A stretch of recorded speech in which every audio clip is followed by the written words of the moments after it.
The feast was in full swing, celebrating with a Lannister, not something men and women of Dorne had ever imagined being a possibility, and certainly not something she had ever thought to be one.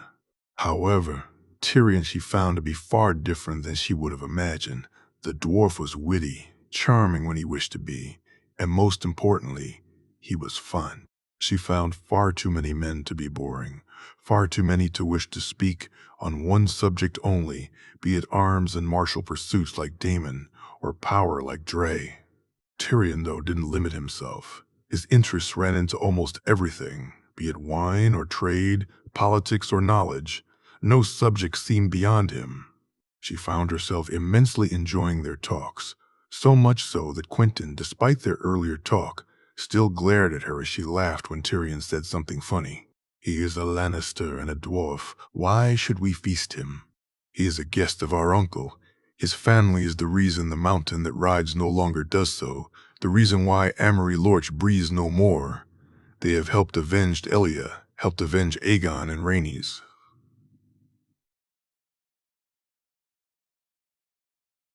They were the ones behind it in the first place. "Quentyn," said his voice raised, "you blame a child for that. Are you responsible for everything Father does, am I?" "That is not the same. Father does not order the deaths of children."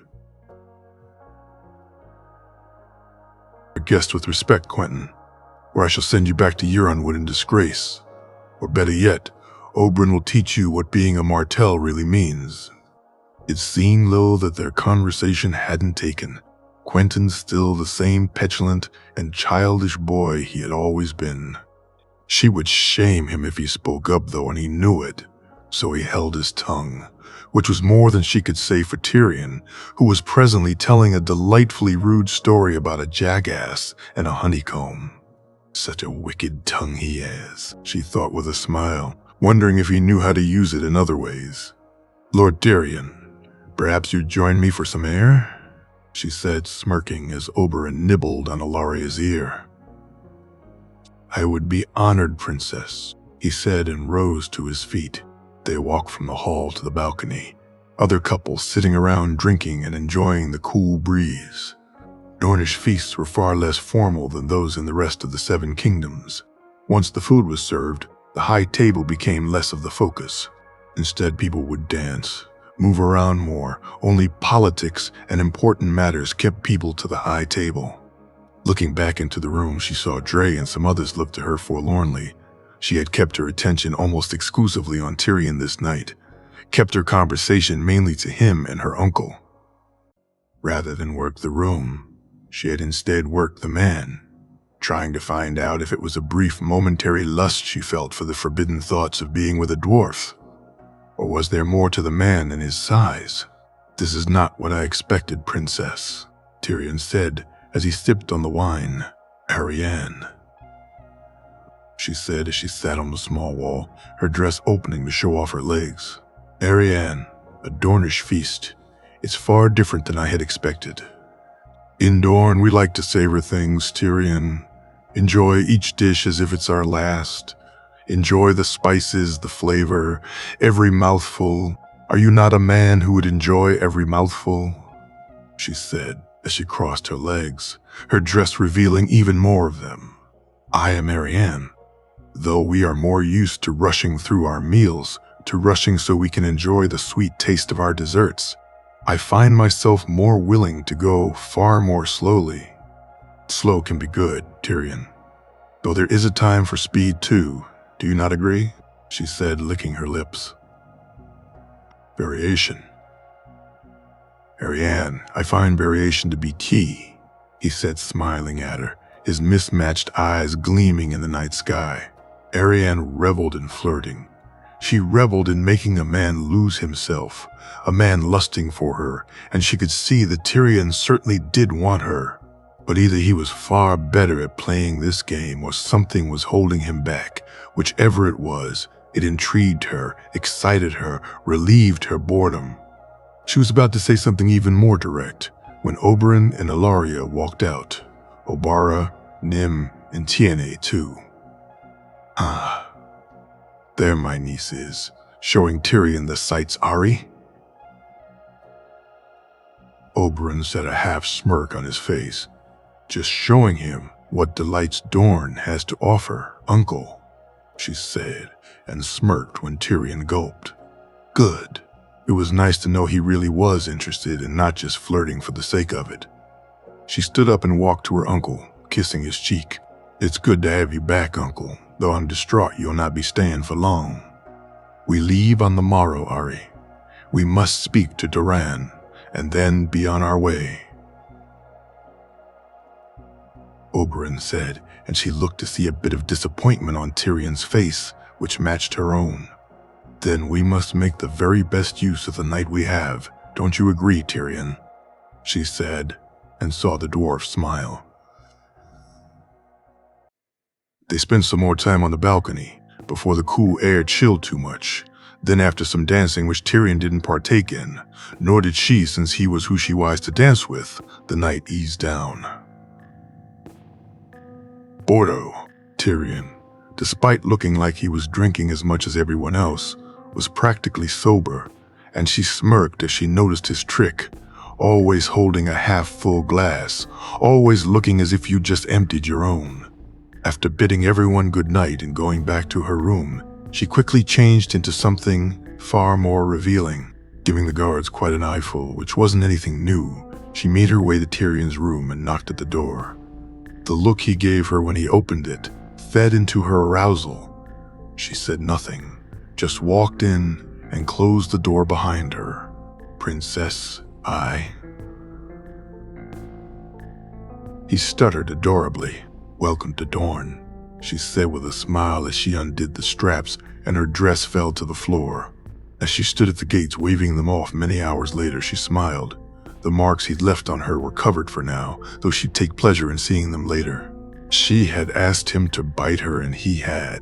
Asked him to please her, and he did. Asked him to satisfy her, and she was more than sated. Smiling, she turned and walked back towards the old palace. She had asked him to return, and he had promised he would, and she found herself far more eager for his than for anyone else's thus far. Riverlands, King's Landing, 294 AC. Sir Richard. He and Darius had both stayed in the shack and taken a turn to go to the small village. He felt in some ways lost here, cut off from the rest of his lips, and so he had no wish to stay too long. The news Darius brought him of Hoster's death. Though changed everything, Richard could honestly say there were few men he hated as much as Hoster Tully. Few he wished to see suffer more than him. But with him gone, that meant that Edmure was now Lord Paramount of the Trident, now Lord of Riverrun, and so he began to consider what this would mean for his king. On one hand, he would be a terrible lord. The fractures in the Riverlands could be exploited. Even more, they could both take advantage and also weaken any potential force that Robert could call against them. On the other, being a lord was vastly different than being heir. A lord had more access to funds, more access to men to order around. Given he believed Edmure had tried to kill his king once, would this now mean he'd try with greater effort? He needed to speak to the girl Darius had inside, needed to know more about things, so he had Darius arrange a meeting and waited until the morning when she'd show up. "Where is she, Darius?" he asked impatiently the next morning. "She'll be here. She needs time to get away.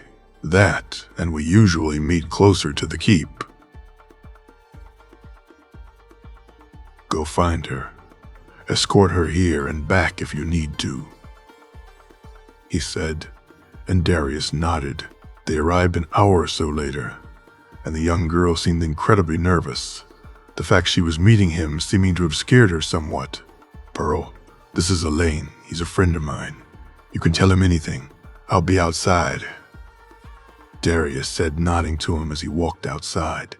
"Me lord," she said, and he shook his head. "Not a lord, Pearl. Just Elaine. Take a seat. Have you eaten?" he asked, and she shook her head. He gave her the remainder of what he had been breaking his fast on. The deer meat, though cold, was still tasty and the bread was fresh, and while at first she ate only a little, Soon she was finishing the meal. "Darius tells me you've had some visitors, Pearl." "We as, my lord. The lord's sister and uncle have come and helped with Lord Hoster's funeral." "And what are they like, these visitors?" "The uncle is nice, my lord. He treats us all well. The lady is mean, though. She calls us out on things, makes sure we're dressed right and look right, makes sure we're not standing around, she calls it." "How are things between them all? Do they get along?" "The lady and the lord do. The uncle not so much. He don't spend much time with them. But those two, always whispering they are, always speaking together." Richard looked carefully at the girl. She wasn't lying, he could tell. But could she be mistaken? Perhaps she'd just not seen them all together. He was about to ask her. But she spoke then about the funeral. "The uncle and the lord, he weren't happy when the lord missed the shots. Weren't happy at all. I were serving him later and he was grumbling with some of the other lords. None of them happy, it seemed to me." "About the lord's death?" he asked. "That and about the new lord, milord." "What did you hear about the new lord?" "Not much. Something about a bastard in King's Landing and bandits. But I didn't catch it all, only that one of them said something funny about the phrase." The girl said with a giggle. "What did they say?" "That they were no more bandits than he were afraid, my lord." "And the lord's death?" "Awfully quick it were, my lord. 1 minute he were up and about, the next lying on the floor in his son's room." "He was found in his son's room?" he asked, and the girl nodded. "Anything else?" "The uncle weren't happy, my lord, nor the lady, but the lord were. He's been smiling every time I brings him his drinks, my lord." "I thank you. This is exactly what I need. Now Darius promised you a gold dragon, didn't he said." And the girl looked at him as if he was mad. "He did, my lord, but I didn't find out anything," she said sadly.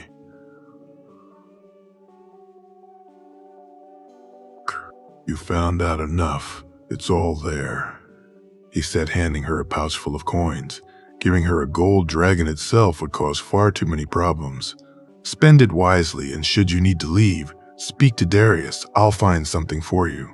"Thank you, my lord. Thank you," the girl said, looking at the pouch in awe.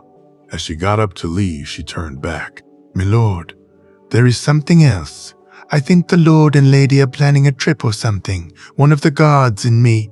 "We meet for a tumble or two, and, well, he said they're going to King's Landing," she said, and he nodded, waiting for her to leave. He sat there while Darius led the girl back closer to the keep, trying to make sense of things in his head. Hoster's death was sudden, and it happened in his son's room. The Blackfish seemingly not in tune with his niece and nephew, and now a trip to the capital. What the hell were the fishes up to? When Darius came back, he spoke to him on the girl, telling him to keep her as a contact, to dissuade her from leaving for now. 2 days later. Oh, the girl's information was sound. Edmure and Catelyn, along with a decent-sized escort, were heading to King's Landing. After saying his goodbyes to Darius, he began to ride on ahead. He needed to be there before them. He rode hard to Derry, knowing that there he'd receive more information and a change of horses too. It took him almost 10 days to reach the keep, and when he did, he was annoyed to find Raymond not in the castle. He did get to change his horses though, and did find some messages waiting for him, though nothing really interesting or important. He stayed the night and left after breaking his fast the next morning. He was tired, saddle sore and wet as it had rained for the previous 3 days. By the time he arrived in King's Landing, he couldn't wait to be off his horse. Making his way to his building, he was glad to be home though. Despite everything that had happened in this city, despite all he'd lost, King's Landing was his home. Elaine, he heard Tobias say as he dismounted. "Not now, Tobias. I need a warm bath, a hot meal, and some rest. Whatever it is, it can wait until tomorrow." "I was just about to welcome you home." But it can wait, Tobias said with a chuckle. In the end, he enjoyed the bath, ate the meal, drank some ale, but sleep eluded him. So sitting at his desk, he went over the reports from his lips, read the whispers and the messages. Things progressing in the north, the Lord making changes to the town of Winter. A squid on his heels, though, nowhere to be found. The wolf boy traveling abroad, sailing with the merman. He read the next ones from the Reach. A red wolf has landed, taking to her lessons well, settling in nicely and making herself a den. The thorns are prickly. A falcon trying to make a nest in their bushes. From Dorne, gifts received, welcomed and treated with the respect they deserved. A small lion and a snake in the grass soon to arrive. From the Vale, proud lords up in arms as lions begin to roar. Prices raised and shouts heard. The falcon's air grows ever weaker. From the Stormlands, a small stag travels far from home, looking for something in the rose garden. A lord has become far too friendly with a man of red, the faith not happy. From the east he opened the letter, wondering how Clegane was getting on. The boy fell. Nothing I could do. It was the girl you cared about anyway. There are people looking for her, people from here. I'm on the move. Seems safest, for now. The girl's good, clever and smart, brave too, will be fine. So consider this my resignation. What your plans are, I care not. I'll not let her be used. Not by them, not by you. Richard couldn't help but smirk. The king was right. Sandor was the right man. Though it bothered him he'd not receive more news. He could find them if he needed. Knowing she was safe was far more important than knowing where she was. He opened the letter from the west, eager to hear from his king. Richard, much has happened. Much you may not be aware of. Much you, no doubt, will already know by the time you read this. Tyrion and Oberyn have traveled to Old Town. They will need to meet with Marwyn to find out more. But it seems the Maesters were far more involved. Kraylin spoke some and we found out more. But we're searching in the dark. Richard, trust none but the names we give you. Not that you would anyway. Be safe. Be well, Jay. He looked through his other messages, eager to see if there was more. There was confirmation from his lips that Tyrion and Oberyn arrived in Old Town and met the Maester, that they'd since left. But his Dornish lips had confirmed that. Once done, he began to write, sending out his orders. Then once he was ready, he'd prepare for the fishes. Soon, he'd meet Barristan and see if there was anything else he needed to know, get a different perspective should he need it. Highgarden, 294 AC. Marjorie. She looked at the box, almost eager to open it, eager to find out what it was Jon had given her, but she wished to wait. She'd open it at the feast, and so she placed it in her pocket and made her way to the Great Hall. Her family, her friends, Sansa, even Fang were all there waiting for her when she entered. She heard them cheer and blushed a little as she walked to her seat. Her father smiled at her, then stood up and began to speak. My lords and ladies, I welcome you all to this name-day feast for my beloved daughter. Raise your glasses, please, to Marjorie. Happy name day. Happy name day. She heard the voices say as the cheers rang out. Taking her seat, she turned to Sansa, who was sitting beside her, Willis sitting beside her friend. She smiled, and the food began to arrive.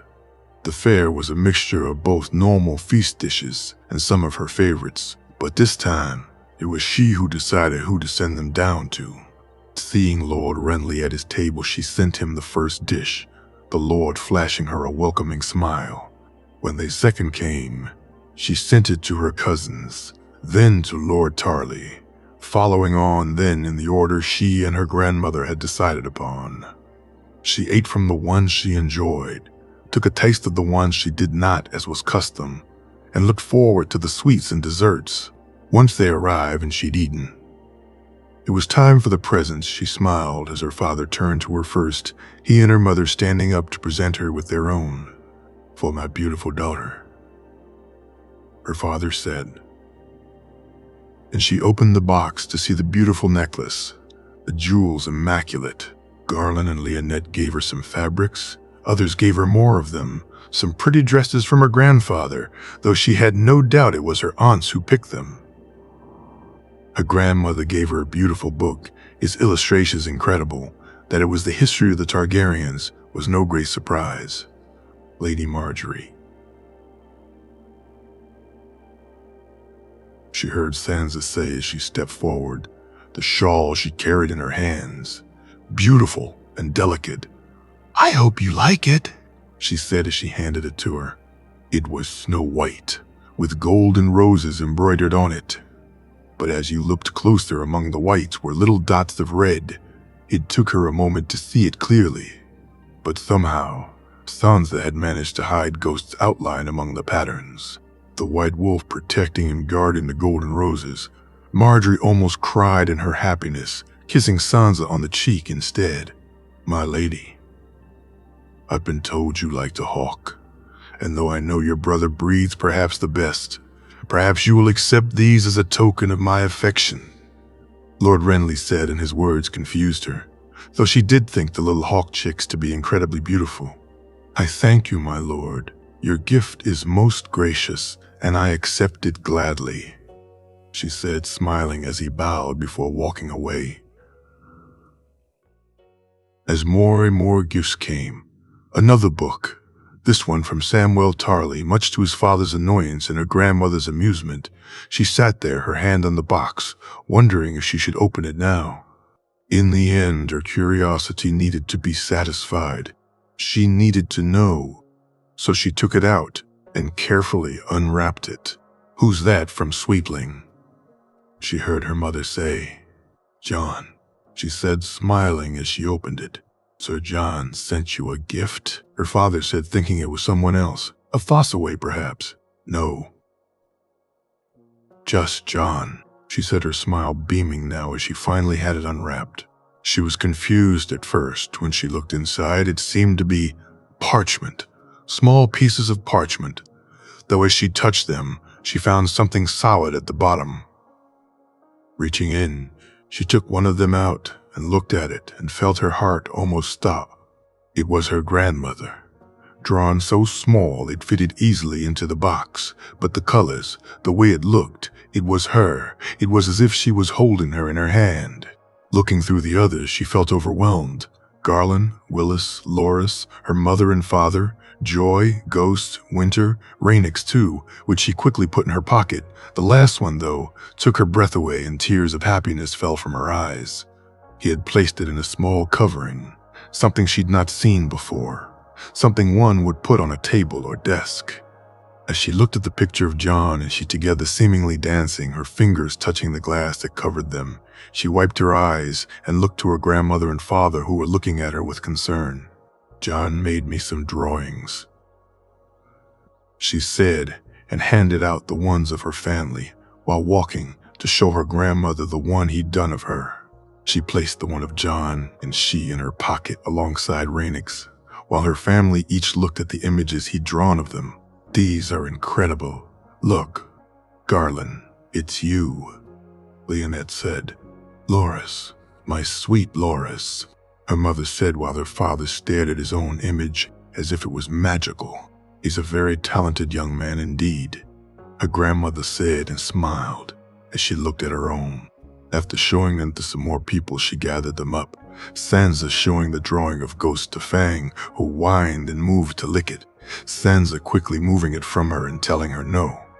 Marjorie placed the drawings back in the box, placing the one of Rhaenys and the one of John and her in there too, before putting the box back in her pocket. Once done, she sat back down and hoped not too many boys would ask her to dance tonight. It was inevitably a forlorn hope. Not only as it was her name day would it mean she'd be almost required to dance, but for some reason her mother or father had seemed to have invited almost every boy they could to this feast. Even Lord Renly asked her to dance, and she found it most strange to dance with a man that much older than her. He was a good dancer, though, even if she was barely thinking of him as they did so. "You seem distracted, my lady," Renly said. "Am I? My apologies." "My lord, one too many dances it would seem," she said, and thankfully he took it to mean what it meant rather than as being about him. "Would you prefer to sit and speak, my lady? If you would, then I would be honored to." "I would, my lord. I thank you." She found him to be charming and witty, though both his interest in her and it seems in a boy sitting behind her at times she found disconcerting. By the time she said her goodbyes to him and reached the high table, she found her father smiling at her and nodding to the Lord and Sansa looking on furiously. Sitting down with her friend, she felt it was best to deal with this first, before speaking to her grandmother on the other. "Sansa," she said softly to no reply. "Sansa," she said again to nothing, before a little more loudly. "Sans," she said, and received a chuckle from the girl. "I thought Joy was still back at the Rock," Sansa said, smirking, before they both giggled. "Well, she always seems able to get people's attention. I thought I'd try it." "Sorry, Marge. I was just annoyed." "At who?" she asked, curious herself now. "Boys," Sansa said, looking down to a table below them. Marjorie looked to see who was sitting there. Dickon Tarley, Horace, and Hobber, a couple of Stormlands boys she didn't recognize, and some other boys from the Reach. She had danced with almost half of them, while she knew Sansa had danced with even more. Curious, she turned to see what it was they had done or said to annoy her friend. "What did they do?" "What? Oh, nothing. It's just they think us stupid, simple little girls who swoon and faint at their feet," Sansa said, and Marjorie smiled. She had said the same words to Sansa no more than a week ago. "Well, not all boys are like them," Marjorie said, thinking of one in particular. Which boy could you be speaking of? I wonder," Sansa said, and Marjorie blushed. "My brothers," she said quickly, and saw a slight glance from Sansa to Willis. "Not mine," Sansa said, raising her eyebrow. "Sansa," she said in mock outrage. "Marjorie," Sansa said as both of them laughed, "I only know one of your brothers." "Then it's just as well he's not like other boys then, isn't it?" Sansa said smugly. "Aye, it is," she replied softly. As the feast eventually died down, she bid her farewells and she and Sansa and Fang walked to their rooms. She said goodbye to her friend and went into her own room, undressing and taking the box from her pocket. Opening her drawer, she took out her box with her letters from John. Placing the drawings inside, she took the covered one of them both and climbed into her bed. Smiling at it as she placed it on her bedside table, she turned it so it faced where she slept. She blew out the candles and smiled as she slept, dreaming of dancing with a dark-haired boy, his face smiling as his gray eyes looked into her brown ones. The Water Gardens, 294 AC, Torrin. If receiving Varys had been a surprise, then receiving the body of Amory Lorch had been a shock. Knowing that Oberyn had gone to make the mountain pay, his first instinct had been, his brother had dealt with Lorch too, but the timing was off. He may have been able to, but would Oberyn risk dealing with Lorch when it was the mountain he sought? His brother was reckless. That was true, he was. Though also determined, Lorch would be on his mind, but secondary, it would need to be far too convenient for him to kill the man. Reading the letter that had come with the body also confirmed it was just like Varys, not a Martell who had taken this vengeance, but just like with Varys, someone who sought their favor. For Rhaenys, 2 words, that was it, 2 words which said so much. As he looked at the body, he had smiled at the stab wounds. Happy the man had suffered. 100 he had counted with his own hand. What was the significance he didn't know, but he did fear it. Spitting on the corpse of the man, he feared it greatly. It was almost a moon later when his nieces and Sir Daemon arrived back, bringing with them the enormity that rides body. The streets of Sunspear, the water gardens, from the salty shore to the mountains, Dorne celebrated. Dorne welcomed the news of the mountain's fall. At the feast where he had Clegane's head placed with Lorch's, where he had their manhoods placed in their mouths, his gout had seemed to recede if only briefly, allowing him to stand and address those there. My lords and ladies of Dorne, look and see the faces of the mountain, Amory, Lorch, and Varys, the men responsible for the rape and murder of my sister, the men responsible for the murder of my niece, the murder of my nephew. Look and see what Dorne thinks of these men, what vengeance we have wrought upon them. The mountain killed by mine own brother's hands, killed by your prince, by Oberyn. He shouted, Oberyn. To those who dare, I say this, we are Dornish. We never forget, we never forgive, wrong us, and we will seek vengeance, we will seek justice. Doran said, vengeance, justice, for Elia, for Rhaenys, for Aegon. Elia, Rhaenys, Aegon, but that was then, and this was now. And as Areo stood behind him, he sat and waited. Oberyn would be here soon, and he would be bringing the imp of Casterly Rock with him. His brother had been gone for far too long. He had traveled to Old Town to find out something about maesters. Why? Doran knew not. His nieces refused to tell him, saying only their father would speak on Lannisport, Casterly Rock, and the things they'd seen upon his return. Sir Daemon, I wish you to tell me what you saw while in the West. I cannot, my prince. I am the ruler of Dorne, Sir Daemon. You have sworn to my house, have you not? I have, my prince. I would die for House Martell. But Prince Oberyn made me swear a blood oath. My prince, he wishes to speak to you himself, and I'll not break my vow to him. Another time, he'd have admired the loyalty. At that time, however, he was annoyed and frustrated. Sir Daemon was lucky he wasn't angry, though, and so he was just removed from his presence. My prince, they have arrived. He waited, and then they came in, his brother and his paramour, his brother's daughters, except for Tyen and Sorella, and the imp. Brother, it is good to see you well, Oberyn said, smiling at him.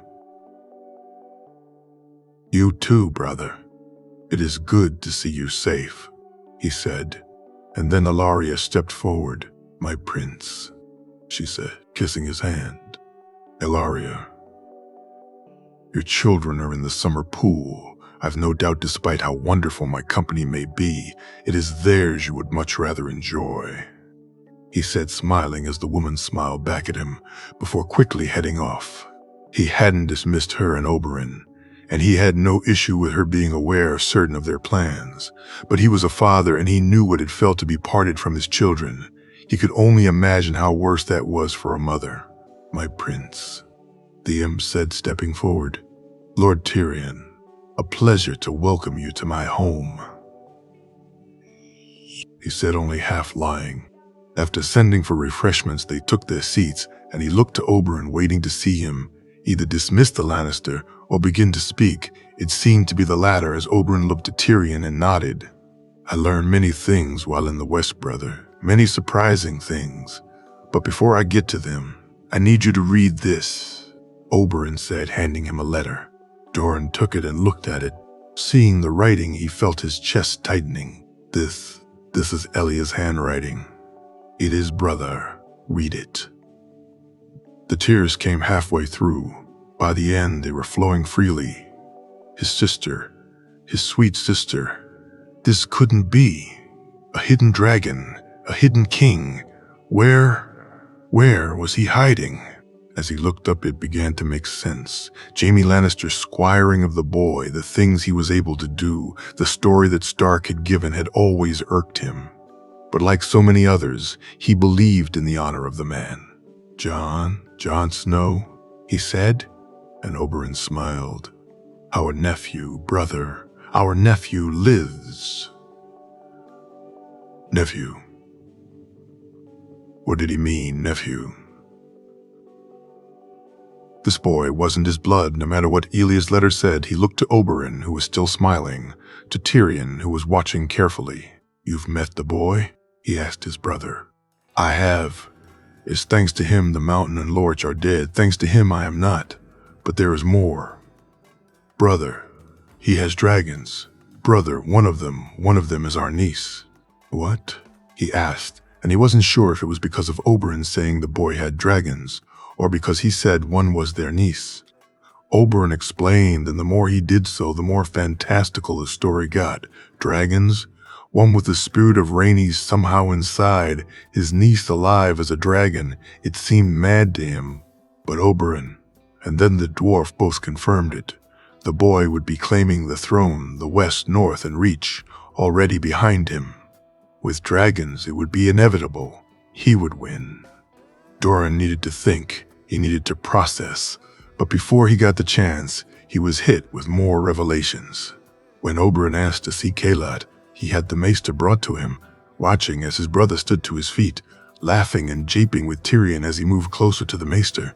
When he caught the man a blow to the back of his head, both he and Areo moved, his guard spear pointing at his brother, while he had spun in his chair. What is the meaning of this? Oberyn, what are you doing? This man is a traitor, brother. A traitor to our house, a traitor to Dorne, and a traitor to you. He began explaining the maester's conspiracy to him, how they sought to bring down the dragons, sought to weaken House Targaryen, and by design, anyone close to them. When he told him of Elia's illnesses, of what the maesters did to Rhaella, of what Kalat may have done to him, Doran felt his anger rise. Take him to the dungeons, he said to his guards.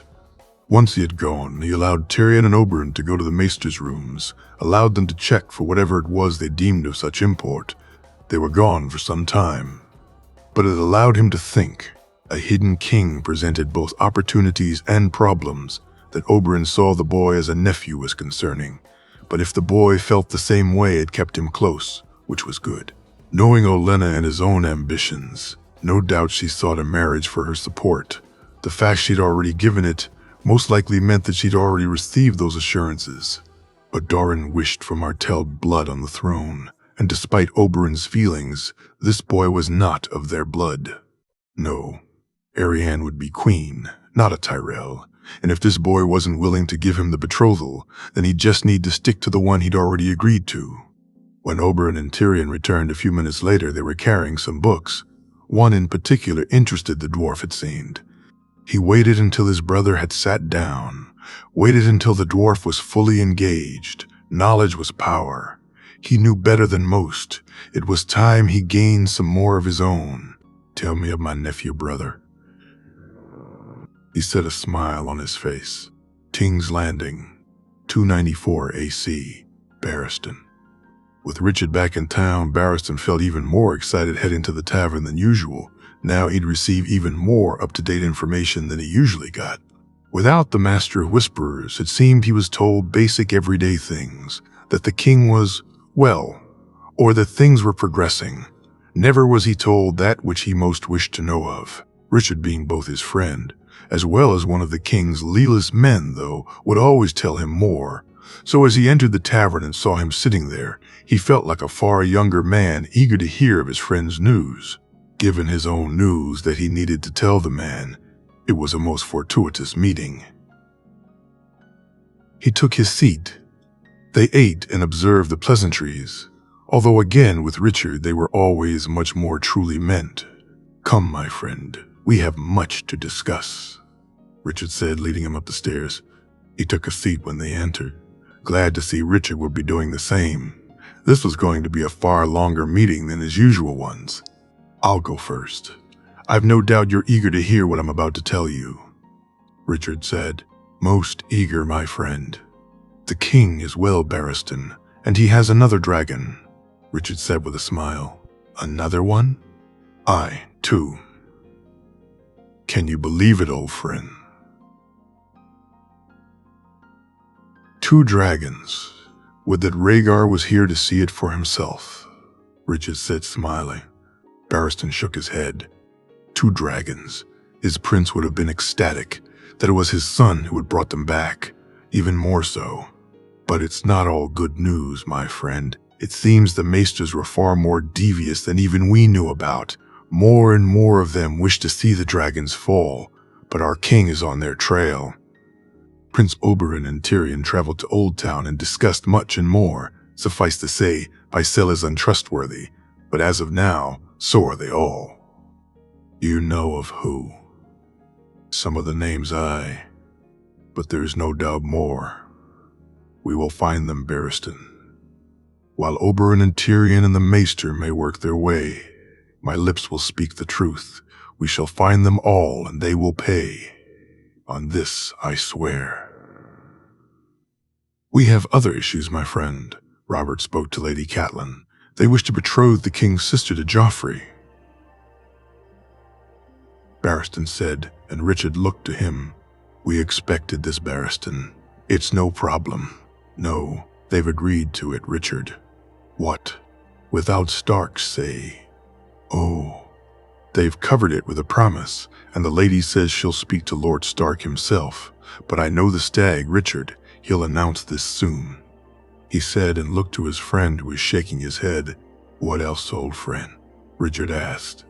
The lady spends a lot of time with Littlefinger. I've not been able to hear what they speak of, but she's been here almost a week now, and they spend as much time together as she does with anyone.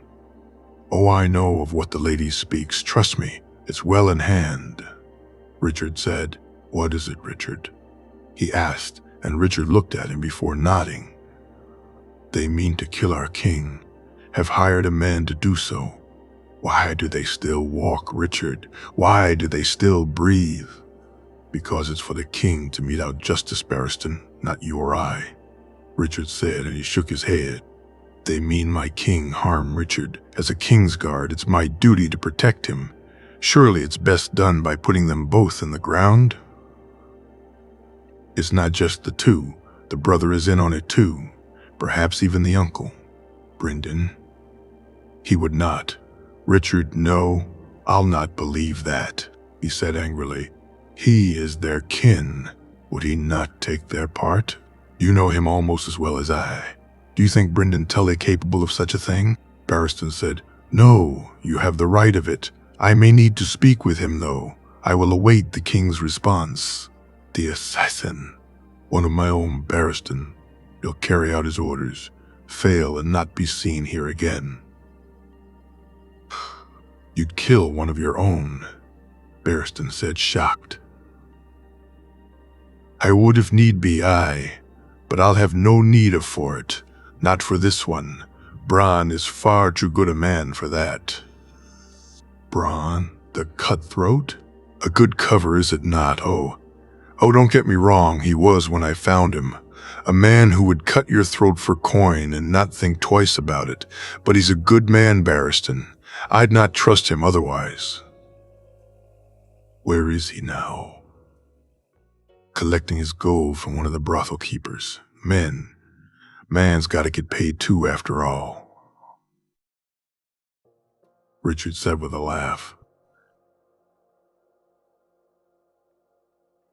Thank the gods I ran into you when I did, Barristan said, smiling.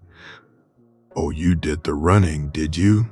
Richard said with a chuckle, which soon turned into both of them laughing. Once he was finished speaking, he and Richard said their goodbyes. He was off to do his duty, while Richard no doubt was off to do his own. He walked back to the Red Keep wondering about what had been said. Assassins, plots. This was his future. This was life now. And he was glad of it. Arriving at White Sword Tower, he found Sir Richard Horpe coming off his own duty, the man scowling like he hadn't done for quite some time. Sir Richard, he said, looking at his fellow Kingsguard. Sir Barristan, a word, please. Taking his seat, he waited until Sir Richard began to speak, finding to his dismay the reason for his brother's anger. The Crown Prince had slapped his brother for no reason, pulled his sister's hair when she stood up for the boy. It would have gone further had not Sir Richard and Sir Aerys stepped in, Sir Richard telling the prince his mother wished to see him. Now his fellow Kingsguard feared what would happen when the Queen realized he'd used her name, when it became clear he'd lied to the prince. For a man who, after seeing what this order had developed into, had almost wished to be dismissed, to now be so worried about that dismissal proved just how true he was. Sir Richard doted on the princess, helped her in her little garden, kept her and her brother as far from Joffrey as he could. Should it come to it, Sir Richard, like Sir Jaime before him, would Barristan had no doubt stab a king in the back, certainly the type of king Joffrey would be. He calmed him down and walked to the Tower of the Hand. Walking in on Lord Edmure and Lady Catelyn speaking to Jon Arryn, he waited until they left, the lady seemingly annoyed, though he knew not what about. Instead, once they left, he entered. "Lord Hand, we must discuss the Crown Prince." "Not now, Sir Barristan." "No, my Lord Hand, now it must be. He struck his brother again, his sister too. It must be brought to the king's attention, if not by you, then by me," he said, looking at the hand of the king. Jon Arryn looked at him almost angrily, but then his expression changed. Something a little more calculating began to form. It bothered Barristan greatly. Though should he be dismissed, he had his own king to support, so he'd let it play out. "Come with me, sir. Back up what I say," Jon Arryn said. And he looked to the man and nodded. When they reached the king's quarters, it was surprising to find the man sober. He was also even more surprisingly glad to see them. "Jon," said Barristan, "come in. I was just writing to Ned," Robert said, and they looked to see someone sitting in the corner, quill and parchment in hand. "Tell them to leave, your grace. There is something we must discuss," Jon Arryn said, and Robert pouted before sending the girl away. "What's so important? I wish to tell Ned the good news, Jon," Robert said, sitting down. "It's about that, Robert. We can't marry Joffrey to Lady Sansa," Jon Arryn said. "I'll not have this conversation again, Jon. I'll not give the boy to the roses. He'll marry Ned's girl, and that's the end of it." "Sir Barristan, why don't you tell the king what you told me?" Standing outside the queen's chambers that night, Barristan felt in dire need of a bath. He actually felt unclean. Jon Arryn cared nothing about the prince and princess. Instead, it was coin he wished for. Willing to sentence the Tyrells Rose to a life of misery with a cruel prince, all to gain a hand on their gold. Thankfully, Robert was too wrapped up in his own fantasy to see anything, too eager to be joined to the Starks. So he had refused to break the betrothal for any reason, even though he had no agreement with the girl's father. He had, however, agreed to allow the Lady Catelyn to broach it with his friend before he announced it. As for Joffrey, well, boys will be boys, was the answer he got from the king. He'd speak with him, set him straight, as if that would work. At least he had agreed that the Kingsguard could take the prince and princess away from their brother if they deemed it so needed. That for now would have to be enough. Barristan found himself getting ever more tired. How much longer would he need to be here? How much longer would he have to wait? How much longer would the realm suffer these people? Casterly Rock 294. AC, Jean. Both Rhaenys and Lygaron were getting far too big for his room. It would be very soon that they'd need to be moved from here. His sister especially needed to stretch her wings. So after he woke up and broke his fast, after he spent some time with Joy, he, Loras, Cregan, and Sorella, Ghost, Dusk, and his guards made their way down to the vault. Jaws and Walder would deal with the doors while Arthur would join them, the cage being carried between them all. When they walked through the doors and out into the cove, he heard Lygaron chirp loudly, the bronze dragon eager for his first taste of freedom. His sister was much quieter, though, much more reserved, though Jon could feel her own eagerness, too. "Keep him close, Rhaenys. This is only a trial run," he said, and his sister laughed. "Of course, little brother, I'll keep him close," she said, and then both dragons chirped as the cage was opened. Watching the two dragons fly, the wolves run around in the sand, hearing the happy yelps from Dusk, the happy chirps from both dragons, he knew what he needed to do. Asking Sorella to watch them, he told them he'd return in a bit, before turning to walk back inside. The vaults were massive, large, dark rooms, some lighter than others, but they were numerous and labyrinthine, so he moved from one to another, trying to see a pattern. "Arthur, What do you think? My king, could we stay here? Jon. Surely you don't mean to? Loras said, shaking his head. She's getting too big, she needs the room to grow, the room to see the world, Lyron too, and I can't leave them. I can't be apart from them. He said, seeing his friend understand. Wait, you're moving down here? Kragan said as he realized what they were speaking of. Aye. If Arthur thinks it can be done, he said, looking to his knight. It can be done. In some ways, it could actually be better, though you'll need to keep appearances up top too. The King's Guard, he asked. Go where the king goes, Arthur said. And he nodded his head. They walked back down the corridors, Arthur marking some rooms as good, others as not. Some doors he locked, some he opened. In the end, he found that since he was coming down here, Kragan wished to too, as did Loras, but he told his friend that, just like Arthur said, they needed to keep appearances up top, for now at least. Brienne still didn't know the truth, and Jon was fighting himself daily, wondering when and how to tell her. With the decision made, over the next few days, they began to prepare the vaults. Jon's room was actually not too bad. Sorella's next to it, and Arthur's facing it. Jor's and Walder would if they wished to have their own rooms too. There would be space for Loras and Brienne at some point, a room to meet in and some others they could use for storage and other things.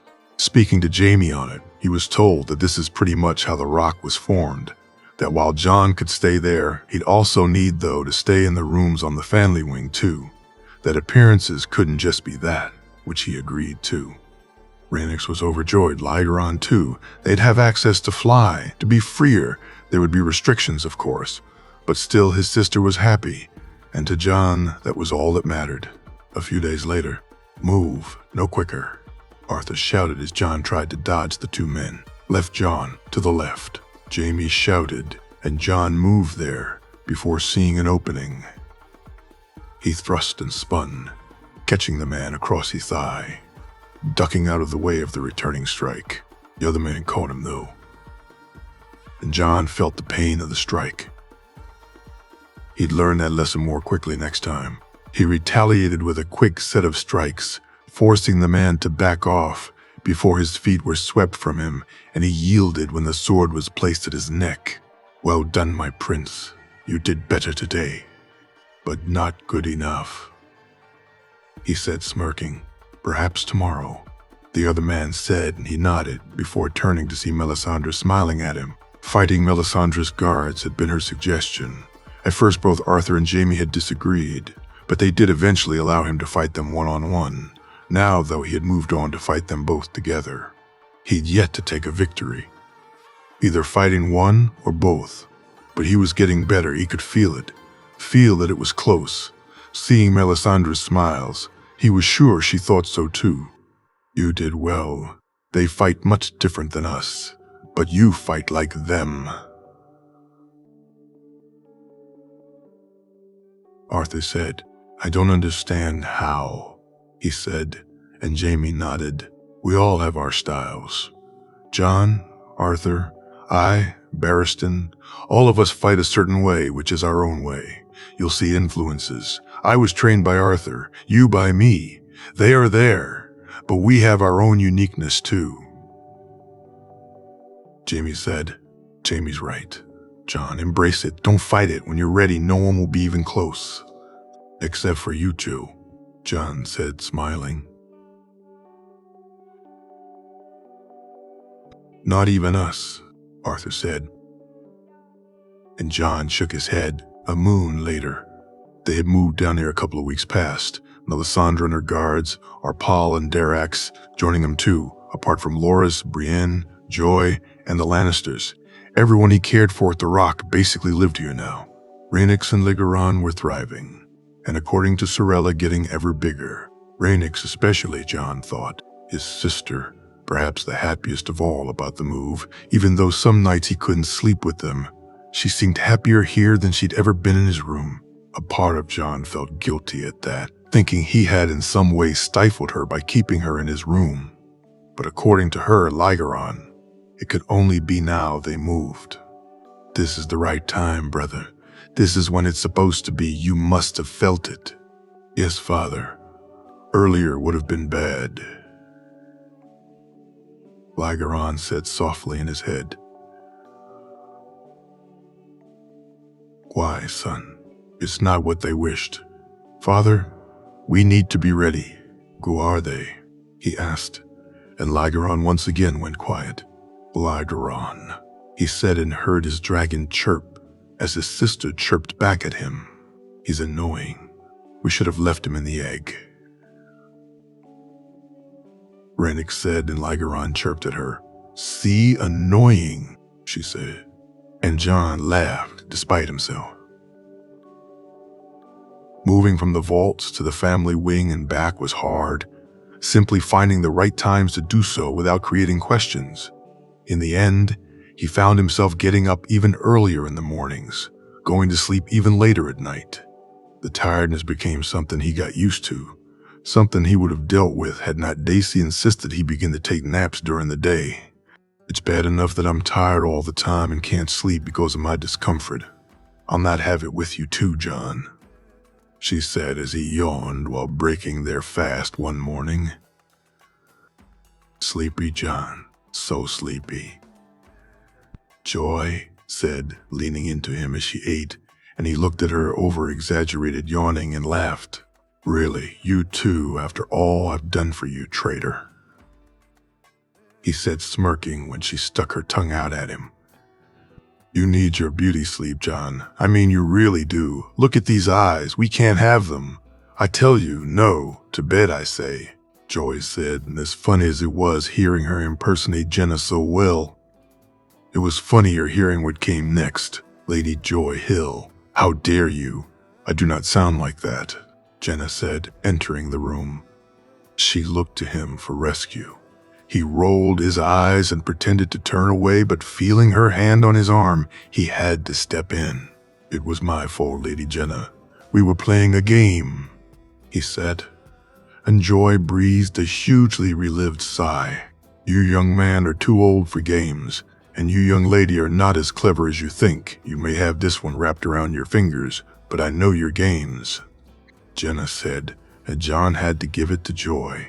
She held her laughter well, even if it was only until Jenna left the room. That was the best one yet, she said, almost doubled over once Jenna was gone.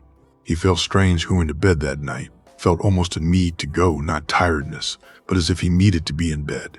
As he lay down, he looked to see Lygaron looking at him. Rhaenyk's already asleep. He reached out with his mind, but the dragon wasn't letting him in.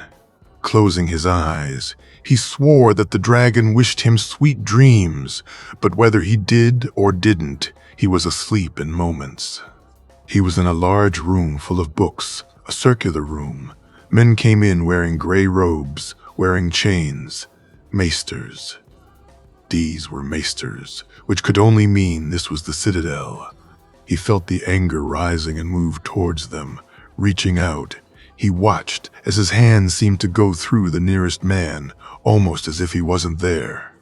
They began to grab books and papers, began to pour drinks. Jon tried to memorize their faces, tried to see if he knew any of them, but they all looked the same to him.